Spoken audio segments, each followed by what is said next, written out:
नमस्कार। कैसे हैं सर आप? सर, कुछ सुना सुना सा लग रहा है। जी हाँ, ये वही सर है जिसके पीछे पूरे देश में हंगामा मचा हुआ है। ये वही सर है जिसके पीछे पूरे पार्लियामेंट में भी हंगामा मचा हुआ है। अपोजिशन के लीडर्स इसके पीछे बहुत प्रोटेस्ट कर रहे हैं, पार्लियामेंट के अंदर भी, पार्लियामेंट के बाहर भी। लेकिन एक्चुअल में ये सर है क्या? Sir, special intensive revision. ये एक ऐसी ड्राइव है जो बिहार में इलेक्शन कमीशन के थ्रू कराई जा रही है, जो 25 जून से स्टार्ट हो चुकी है, जिसका फाइनल पब्लिकेशन 30 सितंबर 2025 को हो जाएगा। इसके तहत बहुत सारे वोटर्स को ऐड किया जाएगा और बहुत सारे वोटर्स को डिलीट किया जाएगा। लेकिन इस बात की पॉपुलैरिटी हुई कैसे? इस बात की पॉपुलैरिटी तब हुई 7 अगस्त को राहुल गांधी जी, अपोजिशन लीडर, ने प्रेस कॉन्फ्रेंस करी, जिसमें उन्होंने ये बताया कि कैसे एक ही घर में, एक ही कमरे में 70 से 80 वोटर रजिस्टर्ड हैं और उन लोगों ने वोट भी ऑब्वियसली दिया होगा। इस बात की शुरुआत तब होती है जब राहुल गांधी जी कॉन्टिन्यूसली इलेक्शंस में पार्टिसिपेट कर रहे हैं, रैलियां कर रहे हैं, हज़ारों लाखों की भीड़ आती है, लेकिन जब वोटर टर्नआउट जाता है तो सीटें उतनी मिलती ही नहीं है जितनी कि एक्सपेक्टेड होती हैं।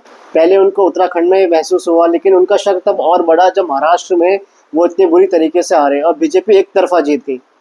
कोई भी पार्टी जीते उससे कोई फ़र्क नहीं पड़ता। एक तरफा जीत तो दिल्ली में भी हुई थी, एक तरफा जीत तो आम आदमी पार्टी की पंजाब में भी हुई थी।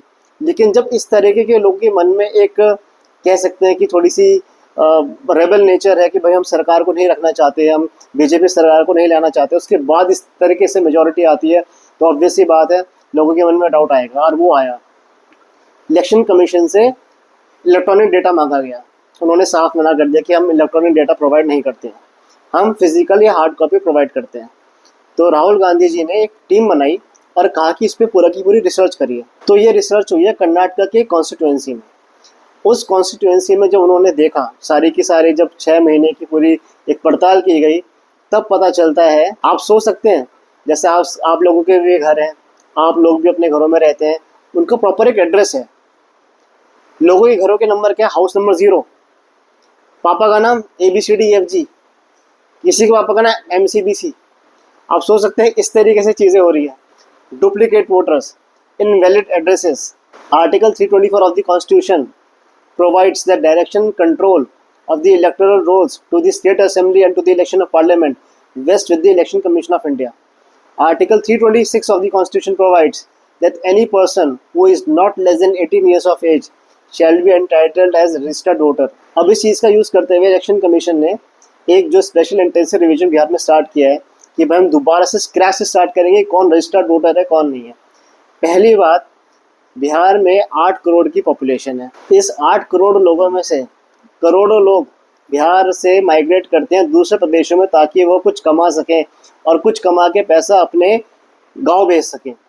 और कई कई बार तो ऐसा भी देखा गया है कि सालों साल उनके परिवार के लोग घर लौटते ही नहीं है, क्योंकि उनके पास, अगर वो काम नहीं करेंगे तो कमाएंगे क्या, और कमाएंगे नहीं तो खाएंगे क्या। 3% लोग ही बिहार में अपना बर्थ रजिस्ट्रेशन करवाते हैं। अगर इसके बुनियाद पे देखा जाए तो बिहार में सिर्फ 3% लोग ही वोट देंगे कि इलेक्शन कमीशन एक तरफा खेल खेल रहा है। ये बात दिल्ली के इलेक्शंस में भी उठी थी, ये उत्तराखंड के इलेक्शंस में भी उठी थी, महाराष्ट्र में तो इसने प्रूव ही कर दिया। जब राहुल गांधी जी ने, अपोजिशन ऑफ लीडर ने ये एलिगेशंस लगाए कि इस तरीके से वोटरों की धांधली चल रही है, वोट चोरी हो रही है, तो इलेक्शन कमीशन क्या कहता है? कहता है कि आप एक एफिडेविट पे साइन कर दीजिए और ओथ लीजिए कि जो भी आप बात कह रहे हैं वो सच है। ये तो वही वाली बात हो गई कि आपने कोई मर्डर देखा और पुलिस के पास गए, पुलिस ने कहा नहीं भाई तूने मर्डर देखा होगा, मैं मना नहीं कर रहा, लेकिन तू पहले भी एफिडेविट साइन करके तूने मर्डर देखा और तू सच कह रहा है।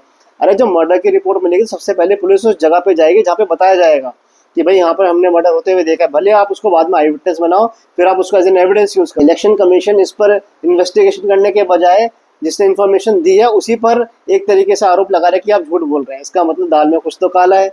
अगर इसी तरीके से इलेक्शंस लड़ने हैं तो लड़िए, क्या कर सकते हैं। आप ही सत्ता में रहिए, आप ही सत्ता में हमेशा रहिए, जैसे मुगलों ने राज करा आप भी मुगलों के राज करते रहिए। कितने लोगों के हाउस नंबर 0 हैं, कितने लोगों के फादर्स नेम HIJLKMWZ है।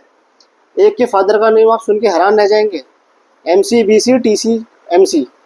मतलब पूरी की पूरी उन्होंने एक बारात निकाल रखी है कि किसी का भी नाम आप MCBC डाल दो, किसी का भी नाम हाउस नंबर आप 0 डाल दो, उसकी फ़ोटो मत लगाओ। मिंता देवी 124 साल की बताई गई है कि उनकी उम्र 124 साल है। हैरान हो गए कि भाई हमारे देश में 124 साल की कोई महिला जीवित है। जब राहुल गांधी ने उनका नाम यूज़ किया वो चिढ़ भी गई, उन्होंने काफ़ी अपनी वीडियो पे डाली कि किसने हक दिया उनको मेरा नाम यूज़ करने का, मैंने तो कभी नहीं कहा। लेकिन राहुल गांधी जी ने एक मीटिंग भी करी थी अपने घर में, जहाँ पे कुछ मरे हुए लोगों को बुलाया गया था एज पर दी इलेक्शन कमीशन रिपोर्ट, और उनके साथ उन्होंने खाना खाया। तो वो भी काफ़ी हैरान थे कि मैं पहली बार मेरे साथ ऐसा एक्सपीरियंस हुआ है कि मैं मरे हुए लोगों के साथ खाना खा रहा हूँ। इलेक्शन कमीशन किसका? बीजेपी का इलेक्शन कमीशन। क्योंकि आज के टाइम में इतनी बुरी हालत हो गई है कि हम सरकार के खिलाफ कुछ कह नहीं सकते, लोगों के मन में डर है, कोई एक फनी वीडियो नहीं बना सकता। कुणाल कामरा के पीछे लोग पड़े रहते हैं क्योंकि वो बीजेपी के अगेंस्ट में बोलता है। अरे सरकार अगर हमने चुनी है तो अगर सरकार कुछ गलत करती है, अगर हमें लगता है सरकार कुछ गलत कर रही है या उसकी जो कॉन्स्टिट्यूशनल बॉडीज है कुछ गलत कर रही है, तो आवाज़ तो उठानी पड़ेगी ना। ये कोई डेमोक्रेसी है, we belong to the world's largest democracy, that does not mean that we should go down in front of the ruling party every time, and it is happening every time. Anybody is raising the voice against the government is being pulled out by the government। आपके मन में डर बैठा दिया जाएगा कि सरकार के खिलाफ कुछ नहीं कह सकते। सरकार इसलिए पावरफुल है क्योंकि हमने पावरफुल बनाई है, हमने इतने वोट हमने भी दिया है, हमने वोट नहीं दिया बीजेपी को, सबने वोट दिया, इसलिए आज सरकार वहाँ बैठी। लेकिन अगर सरकार कुछ गलत करती है, उसकी कॉन्स्टिट्यूशनल बॉडीज कुछ गलत करती हैं, तो उनके खिलाफ आवाज़ उठानी चाहिए। और जो लोग आवाज़ उठाते हैं उन्हीं की वजह से देश बचता है, जो आवाज़ दबा के बैठते हैं उनकी वजह से देश नहीं बचता। इस देश को बचाने में, इस देश को बनाने में बहुत लोगों का हाथ है। इस बीजेपी सरकार ने भी बहुत काम किया है, इस बीजेपी सरकार ने भी बहुत ऐसी ऐसी चीज़ें करी हैं जिसके वजह से जो कभी शायद हो भी नहीं सकती थी। 370 किसानों का मुद्दा, सब कुछ करा इन लोगों ने। इन्होंने 370 हटाया, कश्मीर में टेररिस्ट अटैक्स बहुत कम हो गए। लेकिन एक अटैक ऐसा होता है कि पूरा बता दिया जाता है 370 किसी काम की नहीं है। इन्होंने किसानों के लिए कितना अच्छा करा, इन्होंने किसानों के लिए बिल लेकर आए थे, और बिल में किसानों के लिए इन्होंने क्या क्या चीज़ें नहीं रखी थी। क्या वो सब भूल गए जब वो जो एमएसपी के ऊपर झगड़ा हुआ था, राकेश टिकैत जी बैठे थे धरने पे, फिर सरकार आई थी कि नहीं हमसे शायद समझाने में गलती हो गई है और हम इसका ध्यान रखेंगे, हम तीनों कानून वापस ले रहे हैं। तो सरकार बिल लेकर आती है, काफ़ी अच्छे से बिल लेकर आती है, फिर उसे रोल बैक भी कर लेती। 2014 से पहले जब अन्ना हज़ारे धरने पर बैठे थे, कितने लोगों के मन में ये था कि सरकार कांग्रेस की अब जाएगी। अन्ना हज़ारे ने पूरी ताकत लगा दी थी। अब अन्ना हज़ारे भी गायब हैं, वो कहीं मुंबई में बैठे, महाराष्ट्र में बैठे हुए, वो वहाँ पर अपना ध्यान लगा रहे हैं। अब कोई विनोद राय नहीं है, अब कोई कैग बुक नहीं लिख रहा है कि कैसे प्रधानमंत्री, कैसे फाइनेंस मिनिस्टर, कैसे सरकार काम करते, कैसे करप्शन में इन्वॉल्व। अब कोई कैग की रिपोर्ट नहीं पब्लिश होती है, पहले मीडिया के थ्रू होती थी, अब तो मीडिया भी बिका पड़ा है। सब कुछ इस देश में बिका पड़ा है, आप माने या ना माने। मैं ये नहीं कहता कि दो आदमियों के हाथ में इन्होंने सारी की सारी पावर दे दी है, कि ये दो प्राइवेटाइज कर दिया है, जो ये नाम लेते हैं अडानी और अंबानी का लेते हैं। अगर दो लोगों को भी अगर ये सब कुछ दे रहे हैं तो दो, देश का भला तो हो। इस सर का मुद्दा इसलिए ज़रूरी है, स्पेशल इंटेंसिव रिविजन का मुद्दा इसलिए ज़रूरी है कि अगर आप इतने सारे वोटर्स को रिजेक्ट ही कर देंगे, उनका डिलीशन ही कर देंगे, और नए नए वोटर आएंगे जिनके वही वाली house number 0, father's name ABCDEFG HIJKLM, पता नहीं किसके फादर का नाम ABCDEFG होता है, किसके फादर का नाम HIJKLMNOP होता है, सबके फादर के नाम, किसी की फ़ोटो नहीं है। और 80 से 90 साल की जो लोग हैं वो फर्स्ट टाइम वोटर रजिस्टर्ड हो रहे हैं, फर्स्ट टाइम वोटर 80 से 90 साल के लोग। पता नहीं कैसे हो रहे हैं, कौन कर रहा है, कौन इनका साथ दे रहा है। इलेक्शन कमिश्नर को पहले चुनने की जो एक प्रोसेस था वो ये था, जो सुप्रीम कोर्ट ने ऑर्डर दिया था कि prime minister, leader of opposition and chief justice of India होंगे।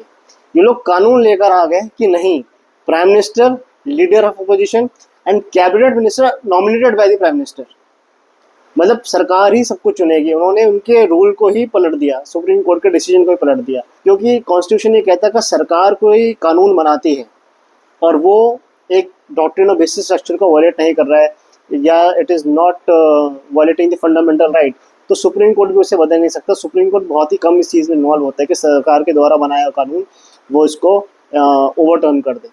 कई बार चीज़ें होती हैं सुप्रीम कोर्ट करता है, लेकिन हर बार ऐसा नहीं होता, तो उन्होंने कर दिया। लेकिन इस बार सुप्रीम कोर्ट भी क्या कर रहा है, कुछ भी नहीं कर रहा। जब सुप्रीम कोर्ट को के सामने बात आ गई है कि भाई इतने सारे लोगों का एडिशन और डिलीशन हो रहा है वोटर्स का, तो अब इस पर कुछ एक्शन तो लीजिए। ये देश बचाने का काम किसका, सरकार का, सुप्रीम कोर्ट का। अब सरकार क्या कर रही है सब लोग जानते हैं, तो सुप्रीम कोर्ट तो हमारा साथ दे। अगर सर का मुद्दा ये वाकई ही जेन्युइन है और सरकार इसमें सच में इंटरेस्टेड है कि भाई नहीं, जो राहुल गांधी ने कहा इसके ऊपर ज़रूर कुछ एक्शन होना चाहिए, इसके ऊपर ज़रूर कुछ डिबेट होनी चाहिए, तो पार्लियामेंट में डिबेट ज़रूर होनी चाहिए। और सरकार को, इलेक्शन कमीशन को ऑर्डर देना चाहिए कि भाई तुम लोग इसमें इन्वेस्टिगेट करो कि यह बात सच है। अगर सच है तो जो भी इलेक्टोरल ऑफिसर्स हैं किसी भी कॉन्स्टिट्यूंसी के, उनके ऊपर एक्शन लिया जाए। लेकिन ऐसा होगा नहीं। क्यों होगा? जब ये सब करके आप सत्ता में आ रहे हो तो सब कुछ जायज़ है। ये आवाज़ उठाना बहुत इंपॉर्टेंट है। आवाज़ दबाने वाले 10 लोग मिल जाएंगे, लेकिन आवाज़ उठाना बहुत इंपॉर्टेंट है। अगर अपोजिशन भी कुछ गलत करेगा तब भी आवाज़ उठाई जाएगी, लेकिन आवाज़ उससे खिलाफ उठाई जाती है जो उस वक्त सत्ता में होता है, उसके उसके खिलाफ नहीं जो ऑलरेडी सत्ता से बाहर है और वो खुद स्ट्रगल कर रहा है सत्ता में आने के लिए। वो तो खुद स्ट्रगल कर रहे हैं। मनमोहन सिंह का टाइम पर तो ऐसा नहीं होता था। बट ठीक है, अगर सर के ऊपर अगर सच में ये बहुत ही एक वैलिड मुद्दा है और सच में जो एलिगेशंस लगाए गए हैं 7 अगस्त को प्रेस कॉन्फ्रेंस में अपोजिशन लीडर के द्वारा, तो उस पर ज़रूर कुछ एक्शन होना चाहिए, क्योंकि ये सब चीज़ें बहुत ही गलत हैं, डेमोक्रेसी के लिए बहुत गलत है। अगर एक तरफा वोटिंग होगी, एक तरफा ही वोटर वोट देंगे, तो फिर तो ये चाइना वाला हाल है कि भाई शी जिनपिंग ही हर बार राष्ट्रपति बनेंगे और इधर एक ही व्यक्ति हमेशा प्रधानमंत्री बनेंगे। पावर हमेशा चेंज होती रहनी चाहिए। Absolute power leads to absolute corruption. So it's a request to the government to order the Election Commission of India to inquire into this matter, whether the allegations made by the opposition leader is true or not. If they are true, then the electoral officers of the particular constituency should be hacked or suspended immediately. And if the allegations are wrong, then the whole nation should know that what kind of misinformation that the opposition of leader is spreading to the whole nation, and he should be held accountable. Nobody should be spared. Anyone who is wrong should not be spared at any cost.